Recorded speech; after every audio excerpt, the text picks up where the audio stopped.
ಗಿಡಗಳಿಗೆ ಬರೀ ಗೊಬ್ಬರ ಅಷ್ಟೇ ಅಲ್ಲ, ಸೂಕ್ಷ್ಮ ಪೋಷಕಾಂಶಗಳು ಅಂದರೆ ಮೈಕ್ರೋ ನ್ಯೂಟ್ರಿಯೆಂಟ್ಸ್ ಕೂಡ ತುಂಬ ಇಂಪಾರ್ಟೆಂಟು.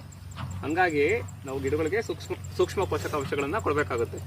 ಸೊ ಸೂಕ್ಷ್ಮ ಪೋಷಕಾಂಶಗಳು ಅಂತಂದರೆ ಕಬ್ಬಿಣ, manganese, magnesium, molybdenum, zinc, boron. ಕೆಲವು ಸಲ ಏನಾಗುತ್ತೆ ಅಂತಂದರೆ ಮಣ್ಣಲ್ಲಿ ಅದಿಲ್ಲ, ಎಲ್ಲ ಕೆಮಿಕಲ್ ಹಾಕಿ ಎಷ್ಟೊಂದು ಎಲ್ಲ ಹೋಗ್ಬಿಟ್ಟಿದೆ. ಈ ಮಣ್ಣಲ್ಲಿ ಎಷ್ಟೋ ಕಡೆ ಸತ್ವನೇ ಇರಲ್ಲ. ಅಂಥ ಟೈಮಲ್ಲಿ ನಾವು ಈ ಜೈವಿಕ ಗೊಬ್ಬರಗಳು ಅದನ್ನು ತಗೊಂಬಂದು ಈ ಥರ ನೀರಿಗೆ ಹಾಕೊಂಡ್ಬಿಟ್ಟು ಕೊಡಬೇಕಾಗತ್ತೆ. ಅದ್ರ ಜೊತೆ ಸಮುದ್ರ ಪಾಚಿನೂ ಅಷ್ಟೇ ನೇರವಾಗಿ ಗಿಡಗಳಿಗೆ ಕೊಡಬೇಕಾಗತ್ತೆ. ನಾನು ಇಲ್ಲಿ ಲಿಕ್ವಿಡ್ ತಗೊಂಡು ನೀರಿಗೆ ಹಾಕೊಂಡು ಕೊಡ್ತಾ ಇದ್ದೀನಿ.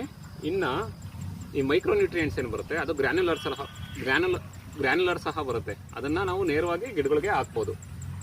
ಸೊ ಗಿಡಗಳಿಗೆ ಬೆಳವಣಿಗೆಗೆ ಈ ಮೈಕ್ರೋ ನ್ಯೂಟ್ರಿಯೆಂಟ್ಸ್ ತುಂಬ ಅವಶ್ಯಕ. ಸೊ ನಮ್ಗೆ ಹೆಂಗೆ ಮನುಷ್ಯರಿಗೆ ಕಬ್ಬಿಣ, ಜಿಂಕು, ಮೆಗ್ನೀಷಿಯಮ್ ಎಲ್ಲ ಬೇಕೋ ಹಂಗೆ ಗಿಡಗಳಿಗೂ ಅಷ್ಟೇ ತುಂಬ ಅವಶ್ಯಕ.